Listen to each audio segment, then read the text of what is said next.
A partir de este momento, estás sentado en la butaca de al lado. Con Miguel Cane. Hola, ¿qué tal? Bienvenidos a esta emisión especial de La Butaca de Al Lado. Yo soy su anfitrión, su monstruo estrella favorito, Miguel Cane. Y bueno, pues ahora vamos a hablar del tema que es la noticia de la semana y probablemente de todo el mes y una de las más importantes del año. Naturalmente me refiero a la muerte de Jorge Mario Bergoglio, también conocido como el Papa Francisco I, que falleció en Roma el fin de semana pasado.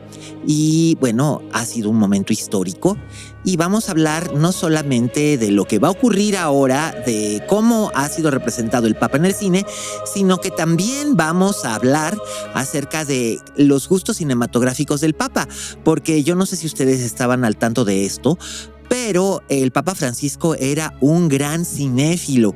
Aparte de ser un gran aficionado al fútbol, que eso sí se supo siempre, que fue gran aficionado al balompié, que era miembro honorario de varios clubes sociales y deportivos, tanto en Argentina como en el resto del mundo. Jorge Mario Bergoglio, nacido en el barrio de Flores en 1936, era también un devoto cinéfilo. Él empezó a ir al cine desde que era muy joven y su película favorita, lo dijo en varias ocasiones, de hecho la llegó a citar en algunas de sus homilías, tanto cuando vivía en Argentina como en Roma, era la película La Strada de 1954, dirigida por Federico Fellini y protagonizada por Anthony Quinn y Giulietta Massina, que era además la esposa de Federico Fellini, como los cinéfilos bien saben. Esta es una película que trata acerca de una tropa de artistas callejeros en Roma en la época de la posguerra, cuando todavía Italia estaba sumida en una profunda pobreza y con una ocupación estadounidense después de la debacle del fascismo en la Segunda Guerra Mundial. Y Fellini hace esta película que era contemporánea, todo lo que ocurría era algo completamente real, que estaba tomado de los diarios, de la vida cotidiana en ese momento en Roma. Esa película la vio Bergoglio cuando él era un adolescente en Argentina, en Buenos Aires, y la película lo enamoró y le dio muchísimo para armar su cuadro de referencias cuando se convirtió en sacerdote, posteriormente cuando fue obispo, después cardenal y finalmente papa. Él hablaba acerca de que esta película nos enseñaba lo que era lo más importante, era la compasión por los más desposeídos y que también la bondad del corazón humano estaba presente no solo en las personas buenas de una cierta clase social, sino que podía también manifestarse en las personas que eran completamente desposeídas y vivían en situación de calle. Otras películas que le gustaban mucho al Papa, por ejemplo, está Europa 51 de Roberto Rossellini, protagonizada por Ingrid Bergman, que fue una de sus actrices favoritas, y también le gustaban películas como La vida es bella, que él llegó a comentar que por supuesto Roberto Benigni había exagerado muchísimo, pero que había momentos de gran calidad humana en esa película. Algunas de sus actrices favoritas, porque fue un gran admirador de las actrices, fueron Sophia Loren, Marilyn Monroe, Jeanne Moreau, la actriz francesa muy famosa en los años 50 y 60, también Anne Bancroft, Natalie Wood, Audrey Hepburn y hasta la trágica Sharon Tate, a la que siempre consideró de una manera especial porque además Sharon Tate era católica.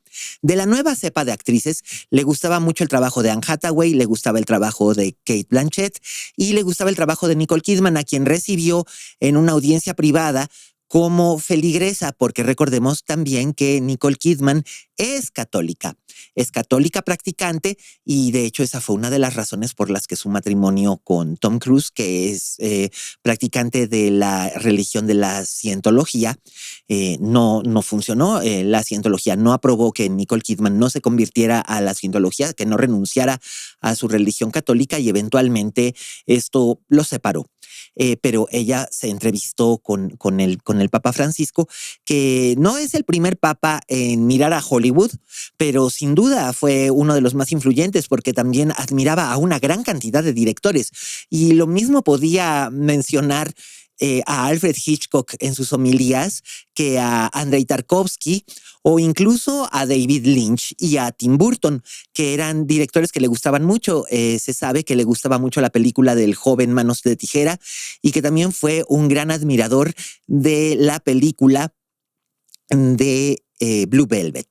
Así que definitivamente es una figura importante en la historia del siglo XXI y también es alguien a quien el cine le representaba muchísimo y que le resultaba sumamente importante, y por lo mismo no es de sorprender que haya sido una figura que haya aparecido incluso como personaje en películas. Por ejemplo, recordemos la película del año 2019, Los dos papas, dirigida por el cineasta brasileño Fernando Meirelles, que es el mismo director de las excelentes películas Ciudad de Dios y la formidable, la que yo considero que después de Ciudad de Dios es otra obra maestra, El jardinero fiel, que fue protagonizada por Ralph Fiennes y Rachel Weisz, y que era una película que le gustaba al Papa Francisco I. Cuando Fernando Meirelles decidió que iba a filmar Los dos papas, que es una película que aborda los últimos días del papado del Papa Benedicto VI, que era el papa que renunció por motivos de salud anterior a la ascensión del Papa Francisco I. Solicitó una audiencia con el Papa para entrevistarlo, para solicitar permiso para utilizar locaciones naturales de la Ciudad del Vaticano y también para hablarle acerca del proyecto, que era un proyecto que iba a mostrar el lado humano de ambos papas, del cardenal Bergoglio y también de la juventud de Bergoglio, que se narra en algunos aspectos de la película. El Papa Francisco se dijo muy honrado de haber sido objeto de este homenaje. Decía que él no lo merecía, pero que aceptaba porque consideraba que era importante que un medio como el cine sirviera para poder extender el mensaje que él buscó siempre dar a través de sus homilías, a través de sus mensajes al pueblo, a las distintas naciones. Recordemos que también fue el primer papa, el primer pontífice en utilizar las redes sociales en distintos idiomas para poder transmitir su punto de vista sobre los más diversos temas. De este modo se hizo la película. Jonathan Pryce, que algunos lo recordarán por su interpretación de Juan Perón en la película de Alan Parker, Evita, al lado de Madonna como Evita Perón, fue Jonathan Pryce, este extraordinario, excepcional actor británico, quien interpretó al cardenal Jorge Mario Bergoglio, y fue Anthony Hopkins quien se encargó de interpretar al Papa Benedicto VI, que fue un trabajo muy duro para Anthony Hopkins. Él mismo lo dijo, porque ya el cardenal Ratzinger ya había fallecido cuando se hizo la película, y no obstante, él buscó la manera de darle toda la autenticidad posible. Mientras que Jonathan Pryce tuvo la ocasión de entrevistarse con el Papa, conversar con él en una charla informal para poder observarlo y poder observar sus manierismos, su manera de hablar, para poder hacer una interpretación que no fuera una imitación, algo que podía hacerse observándolo en distintas videos o cintas o cápsulas que se hubieran grabado del Papa. Él tuvo acceso directo al Papa y eso fue algo que realmente hizo una gran diferencia. Ustedes pueden ver Los dos papas en Netflix. Es un gran trabajo de Fernando Meirelles, que es un director excepcional, y un gran trabajo por los dos actores principales, además de que sirve para dar contexto a conocer un poco más de la historia de Francisco I. Y por supuesto, coincide y se ha mencionado muchísimo la película Cónclave. Esta película del año 2024, que causó sensación, fue un éxito de taquilla en cine y también estuvo nominada a Mejor Película en los Óscares, amén de haber sido aclamada por la crítica internacionalmente. Esta es una película dirigida por el cineasta alemán Edvard Berger, que había causado una muy fuerte impresión con su filme basado en la novela de Erich Maria Remarque, todo en calma, sin novedad en el frente. Sin novedad en el frente, iba a decir All Quiet in the Western Front, que fue el título en inglés de la película. La pueden ver también en Netflix. Mientras que Cónclave ya se puede ver en Amazon Prime Video y la verdad es sumamente recomendable. Es una cinta protagonizada por Ray Fiennes, Isabella Rossellini, Stanley Tucci, Sergio Castellito, el actor mexicano Carlos Díez y en una excepcional aparición John Lithgow, este gran actor estadounidense que quizás algunos recuerden por sus inolvidables participaciones en las películas de suspenso de Brian De Palma, también por su aparición en la película de George Roy Hill, El mundo según Garp, con Anthony Hopkins, en la que él interpretó la primera vez que se interpreta a un personaje de una mujer transgénero en una película comercial y que le valió también una nominación al Oscar como mejor actor de reparto y pues está basada en la exitosa novela de Robert Harris.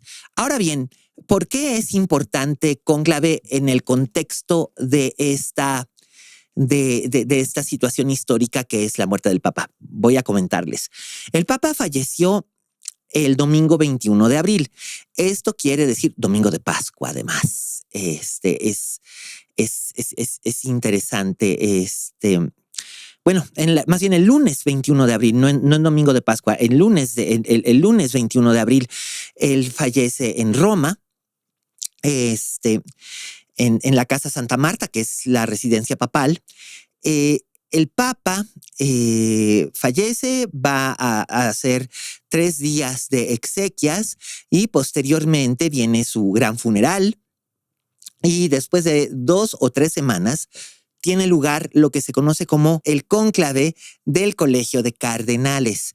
Los cardenales son quienes ostentan el título más alto dentro de la Iglesia Católica alrededor del mundo. Los cardenales son designados precisamente por el Papa y se encuentran en todos los países donde la Iglesia Católica se manifiesta y tiene sus sedes, sus catedrales y basílicas. El Papa, al morir, deja vacante la sede que se conoce como la Silla de Pedro, que San Pedro, el apóstol, fue el primer papa, de acuerdo a las escrituras. Entonces, históricamente, se hace este cónclave para que se haga la elección de el siguiente papa. Aunque la película tiene un corte más de suspenso debido a que está basada en una novela de intriga escrita por el gran Robert Harris, que ese es, digamos que su marca de la casa son las novelas de intriga y de suspenso en un contexto histórico. En este caso, la historia de Cónclave es la historia protagonizada por un cardenal llamado Charles Lawrence, interpretado por Ray Fiennes, que es quien debe presidir el cónclave para la elección del nuevo papa y se encuentra en una situación un tanto tensa, ya que hay facciones. Por un lado está una facción liberal, como en la que pertenecía Francisco I, y una facción conservadora, como en la que pertenecía Benedicto. Estas dos facciones obviamente tienen diferencias. No quiere decir que sean muy, muy distintos. Finalmente son representantes de una misma iglesia. Es solamente que los conservadores buscan un retorno a una iglesia católica más tradicional, a rituales más severos, a una cierta regla más estricta, mientras que los liberales buscan algo más progresivo, acercarse más a la gente, recuperar feligreses y también abrir las puertas de la iglesia a todo tipo de personas, establecer un diálogo con distintas religiones en lugar de cerrarse ante ellas o buscar una guerra religiosa, que no es el punto. Y esto fue algo que buscó mucho Francisco I. Esto le trajo muchas críticas, incluso en el seno de los católicos practicantes. Había católicos practicantes que no aprobaban el hecho, por ejemplo, de que él hubiese declarado que los homosexuales eran personas que se amaban y por lo mismo no es que él bendijera un matrimonio homosexual o no homosexual. Él bendecía a dos personas que se amaban y que la puerta de la Iglesia Católica estaba abierta para todos, cosa que no sentó muy bien en cardenales, obispos y demás. Amén de que también fue una de las principales personas que emprendió un combate largamente postergado contra los sacerdotes que incurrían en los abusos a menores, abusos tanto psicológicos como físicos como sexuales, y también buscó una manera de que las mujeres tuvieran un papel más preponderante dentro de la Iglesia Católica. Esto sin haber disuelto la norma del celibato, que es algo que, por ejemplo, en la Iglesia anglicana y en la episcopal no existe. Los sacerdotes episcopales y los ministros anglicanos pueden casarse y tener una familia. Ostensiblemente, esto les permite tener un mejor contacto o un mejor entendimiento de lo que es la situación de las personas de las familias, de las personas que viven en pareja. Al ser célibes, los sacerdotes católicos no tienen, digamos, esta experiencia, excepto, claro, lo que tienen previo a su educación pontificia, que se lleva a cabo como si fuera una universidad, y muchos de ellos lo hacen desde que son muy jóvenes, si encuentran su vocación siendo muy jóvenes como seminaristas. Algunos entran al seminario después de haber sido casados y haber enviudado, etcétera, etcétera. Francisco I incluso cambió, por ejemplo, la regla de que los divorciados no podían recibir el sacramento de la comunión, y él concedió que así fuera, cosa que también fue muy controversial. Pero digamos que en cónclave ese es uno de los temas, ¿no? El encuentro entre estas dos facciones.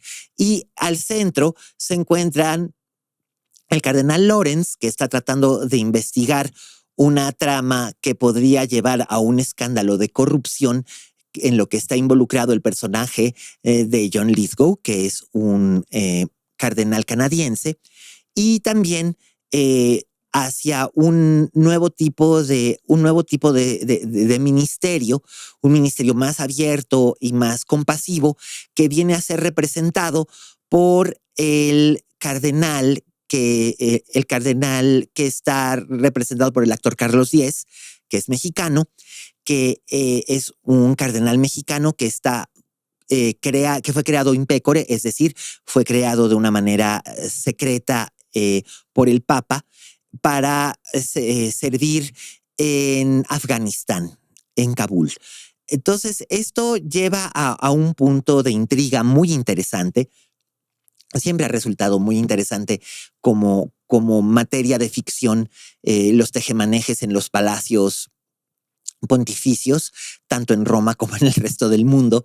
Entonces siempre resulta interesante una película de este corte, sobre todo porque además nos permite un asomo bastante directo a lo que es el proceso electoral para conocer quiénes van a ser, el proceso de eliminación de los cardenales, quienes van a ir siendo eliminados hasta llegar al punto en el que en la Plaza de Roma, la chimenea en la Plaza de San Pedro, se suelta el humo blanco que es lo que viene acompañado del tañir de las campanas, que señalan habemus papam. Esto quiere decir que la sede vacante ha sido ocupada.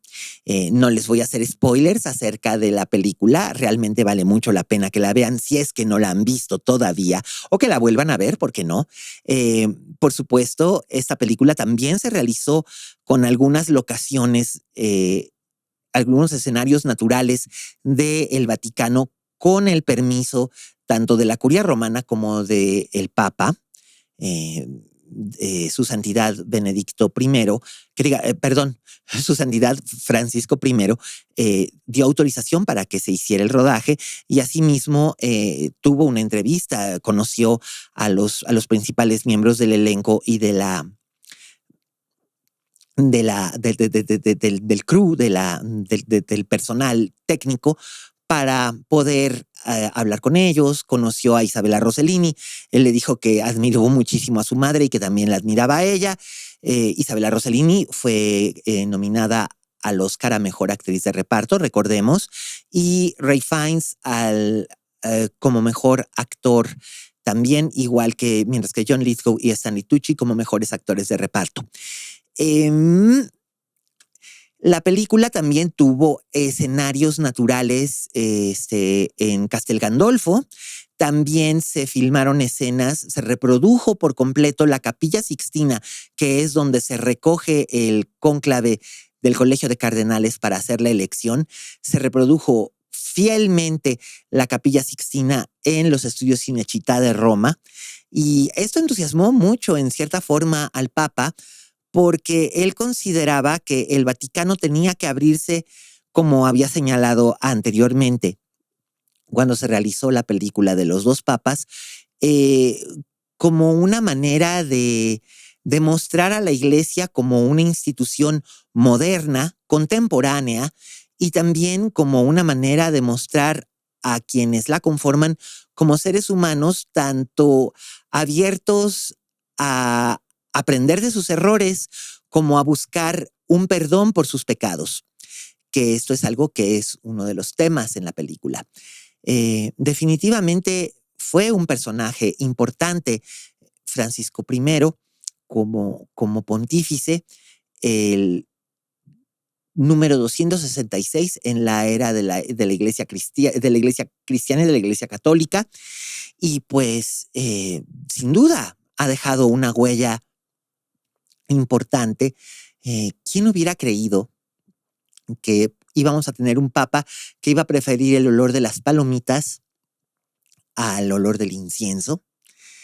Y que hizo mucho, todo lo que estuvo a su alcance, para acercar a la Iglesia católica a la humanidad más que a la inversa. Una manera de recuperar un vínculo afectivo entre feligreses y religión. Yo no soy un católico practicante, fui criado católico como la mayor parte de los mexicanos. No soy un católico practicante, no podría decir si soy un creyente, pero en lo que sí puedo decir es que Francisco I fue un excelente estadista y un excelente diplomático, y que hizo todo lo que estuvo a su alcance para poder establecer comunicación y vínculo en un punto en el que la Iglesia Católica se encontraba, un punto crítico para ellos, habiendo perdido muchísimos feligreses a lo largo de las últimas 5 décadas, y quizás buscar una reforma que permitiera, aunque no lo consiguió del todo, una forma de salir del oscurantismo que parece ser una de las principales causas de peso que tiene para muchos integrantes de esta institución. También recordemos que fue un crítico del conflicto israelí en Palestina, y criticó también en su momento de la manera en la que pudo la masacre de civiles en la Franja de Gaza, aunque también criticó a Hamás por la captura de rehenes israelíes. Es una situación sumamente complicada ser la cabeza de Estado del Vaticano, sobre todo porque no solamente eres la cabeza de Estado del Vaticano, sino que eres el representante de una iglesia que tiene millones de feligreses, millones de fieles alrededor del mundo. Y por lo mismo nunca vas a quedar bien con nadie. Del mismo modo en que ahora mismo uno no va a quedar bien con nadie tampoco al hacer los presentes comentarios. Y yo me imagino que algunos de ustedes harán comentarios posteriormente en la página de YouTube o bien en las redes sociales. Ustedes pueden verlo ahora. Pueden escribirme @aliascane y comentarme en Blue Sky, en Twitter, bueno, en X o incluso en Instagram, hacer sus comentarios al respecto de este tema. Yo francamente he tratado de mantener un punto de vista completamente abierto al respecto. En lo que es pertinente a este papa, no voy a hablar de los papas anteriores, tampoco voy a hablar de las imperfecciones perfectamente conocidas y sabidas de la Iglesia Católica como institución, porque finalmente todas las religiones institucionales, todas ellas tienen imperfecciones. Se hace el catolicismo, el judaísmo, la iglesia anglicana, la episcopal, la bautista, la iglesia cristiana renacida y las sectas como la Luz del Mundo, etcétera, etcétera. Por supuesto, todo está abierto a la interpretación de quienes practican la fe.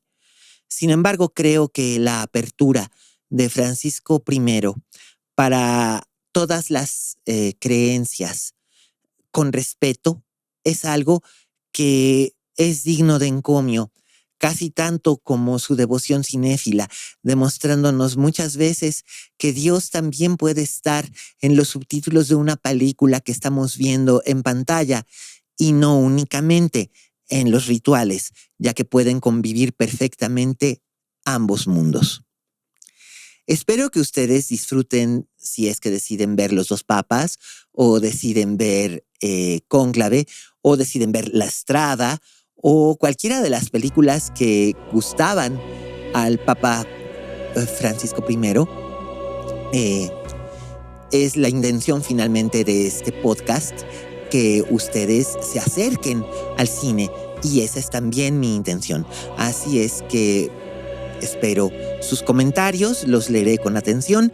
Si les gustó esta cápsula, corran la voz para que haya más suscriptores y podamos seguir adelante con la butaca y la butaca de al lado cuando tenemos invitados y hacer estos especiales precisamente para poder llegar a más personas.